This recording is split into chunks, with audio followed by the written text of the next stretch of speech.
2 অক্টোবৰৰ পৰা আমি এই সুবিধাটো প্ৰথম আৰম্ভ কৰিম দেশত কতো নাই কৰ্মচাৰীক ইমান সুবিধা কৰি দিয়া চৰকাৰ দেশত কতোৱে নাই চাকৰিও বিনা পইচাত এপইন্টমেন্টও বিনা পইচাত সব বিলাক থকাৰ উপৰি 1 লাখতকৈ চাকৰি এতিয়া আমি নেক্সট ষ্টেপলৈকে যাব খুজিছো যে নিজে নিজৰ ট্ৰান্সফাৰ অৰ্ডাৰটো উলিয়াই লোৱা যে আপোনালোকে মই লখিমপুৰত যাব খুজিছো মই নলবাৰী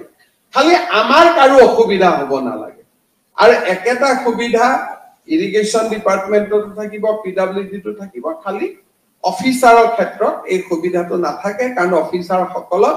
আমি এটা বেলেগ ধৰণে নিযুক্তি দিব লাগে কিন্তু তৃতীয় আৰু চতুৰ্থ শ্ৰেণীত কাম কৰা সকলোকে এইবাৰ আমি এইটো সুবিধা দিব খুজিছো যে আপোনালোকে যাতে নিজে নিজৰ ভিতৰত মিউচুৱেল ট্ৰান্সফাৰ কৰি ল'ব পাৰে অফিচতো যাব নালাগে ডিএমই তাতো যাব নালাগে ডিএক্সএছৰ তাতো যাব নালাগে খালি আমি প্ৰত্যেক 2 মাহৰ মূৰে মূৰে কম্পিউটাৰত যিমান এপ্লিকেশন আছে আমি অৰ্ডাৰখিনি অটোমেটিক উলিয়াই দিম যে এভৰি 2 মাহ নতুন নতুন অৰ্ডাৰ প্ৰত্যেক 2 মাহত উলাই থাকিব এইবাৰ মই মিউচুৱেলত সংগী নাপালো অহাবাৰ পাম অহা 2 মাহত আবেদন কৰিব পাৰিম তাৰ পিছৰ 2 মাহত পাম তাৰ পিছৰ 2 মাহত আবেদন কৰিব পাৰিম আৰু নিজৰ ভিতৰতে আমি মিলামিছা কৰি ৰাখিব পাৰিম আজিয়ে বুক কৰি থৈ দিব পাৰে যাতে বেলেগক নিদিয়ে যে তোৰ জায়গাত মই যাম মোৰ জায়গাত তই যাবি আজিয়ে বুক কৰি থৈ দিলেও কথা নাই কিন্তু আপোনালোকে এই সুবিধা এবছৰ পিছত পাব কাৰণ প্ৰথম জয়েন কৰাৰ লগে লগে জয়েন কৰা ছোৱালীক আমি ট্ৰান্সফাৰ নিদিও যিসকলে এবছৰ পুৰা কৰিলে তেওঁলোকক এই সুবিধাটো দিম অহা 2 অক্টোবৰৰ পৰা আপোনালোকে এই সুবিধাটো লব পাৰিব আজিয়ে বুক কৰি থৈ দিলে হ'ল তেতিয়া অহা 2 অক্টোবৰত আমাৰ নিজে নিজে ওলাই যাব কোনেও ট্ৰান্সফাৰ পোষ্টিং বিচাৰি এমএলএ মন্ত্ৰী বিষয়া আপোনালোকে কতো ঘূৰি নাথাকিব কাৰণ আমাৰ এটাই কথা যে মই যিমান পাৰো প্ৰশাসনত স্বচ্ছতা আনিব খুজিছো যাতে কোনো কষ্ট নহয় কাৰো ওচৰত কোনো মানুহ যাব নালাগে যিটো ন্যায় পাব লাগে সেই ন্যায়টো যাতে নিজে নিজে পাব পাৰে আৰু এনেকুৱা সুবিধা আগত অসমত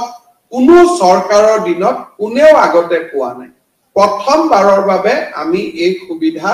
চৰকাৰী কৰ্মচাৰীসকলক দিবলৈ সিদ্ধান্ত লৈছো আৰু 2 অক্টোবৰৰ পৰা আমি ইয়াক কাৰ্যক্ষম কৰিম আমাৰ পুনৰ এবাৰ মই আজি নিযুক্তি পোৱা সকলোকে অভিনন্দন জনাইছো লোক সেৱা আয়োগকো অভিনন্দন জনাইছো যে যোৱা কেইটামান বছৰত যথেষ্ট নিযুক্তি হ'ব পাৰিছে মোৰ কাৰণেও আজি দিনটো খুব গুৰুত্বপূৰ্ণ কাৰণ জিটুৱে নেক্সট এপইন্টমেন্ট দিম তেতিয়ালৈকে 1 লাখ হৈ যাব অৰ্থাৎ আজি আমি 99,097 তাত ভৰি দিছো আৰু 3টা দিলে 1 লাখ হৈ যাব আৰু 40-50,000 নিযুক্তি অহা বছৰৰ ভিতৰত আমি কৰিবৰ কাৰণে গৈ আছো কিছুমান কাম যিবিলাক কাম আমাৰ ৰাজ্যখনত আগতে কেতিয়াও হোৱা নাছিল তেনেকুৱা কামবিলাক হোৱাটো আমাৰ বাবে খুব আনন্দৰ বিষয় মই আজি আপোনালোকক অভিনন্দন জনাইছো মেডিকেল কলেজখিনিও খুব কষ্টত আছিল আজিৰ পিছত আমাৰ মেডিকেল কলেজখিনিও বহু পৰিমাণে ৰেহাই পাব আমি খুব কম দিনৰ ভিতৰতে চিকিৎসা মহাবিদ্যালয়খিনিৰ বিশেষকৈ এই 3টাত কাৰিকৰীত 422টা পদ আছে চতুৰ্থ শ্ৰেণীত 657টা আছে আৰু তৃতীয় শ্ৰেণীত 320টা আছে আমাৰ 4খন মেডিকেল কলেজে এই পোষ্টখিনি নোহোৱাৰ কাৰণে কষ্ট খাই আছে ডিএমই মহোদয়ক মই অনুৰোধ কৰিম যেনে তেনে অক্টোবৰৰ ভিতৰত টেকনিক্যাল 422টা যাতে নিযুক্তি আমি দিব পাৰো কাৰণ নহলে গোটেই কেইখন মেডিকেল কলেজত কষ্ট হৈ আছে এই 422টা নিযুক্তি দিয়ক আৰু মাৰ্চৰ আগতে তৃতীয় শ্ৰেণীৰ 320টা আৰু চতুৰ্থ শ্ৰেণীৰ 657টা নিযুক্তি দিয়ক যাতে আমাৰ 4খন মেডিকেল কলেজৰ প্ৰিন্সিপাল সকলে কিছু সকাহ লাভ কৰিব পাৰে নহলে তেওঁলোকৰ বহুতখিনি কষ্ট হৈ আছে আজি যি সকলে নিযুক্তি পালে এটা কথাই কম যে আমাক পঢ়া শুনা কৰাওতে দেউতা মাই আমাৰ কাৰণে বহুত কষ্ট কৰিছে সেই কাৰণে সকলোৱে যাতে দেউতা মাক আমি যেনে তেনে চাও এতিয়া দেউতা মাৰ কথা ওলাওতে মই নতুন এটা কথা কব খুজিছো ইমান দিনে আমাৰ চৰকাৰৰ যেতিয়া কোনোবা এজন কৰ্মচাৰী মৃত্যু হয় গুটে কম্পেনচনেট যেটো টকা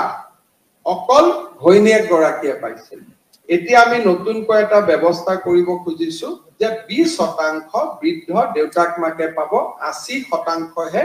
ঘৈণীয়েক গৰাকীয়ে পাব কাৰণ নহলে কেতিয়াবা মই দুখু দিব নোৱাৰো বহুত যুৱক যুৱতী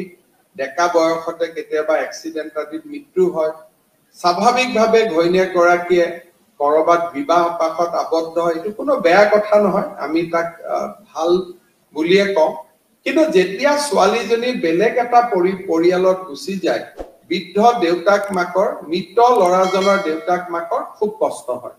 আমি অসম চৰকাৰত কি কৰো কম্পেনচনেট এপইন্টমেন্ট আমি বন্ধ কৰিছো কিন্তু এজন ব্যক্তিৰ চাকৰিৰ সময়ত মৃত্যু হলে চাকৰি থকা কাল ছোৱালৈকে আমি গুটে দৰমহা দি থাকো কিন্তু দৰমহাটো কাক দিও ঘৈণীয়েক গৰাকীক দিও এইবাৰৰ পৰা আমি নিয়ম কৰিছো যে 80% দৰমহা আমি ঘৈণীয়েক গৰাকীক দিম আৰু 20% দৰমহা আমি দেউতাক মাকক আমি দিম যাতে খুব ধুনিয়াকৈ দেউতাক মাকেও এটা ভাল জীৱন লৈ থাকিব পাৰে আৰু ছোৱালী গৰাকীৰো যাতে মংগল হয়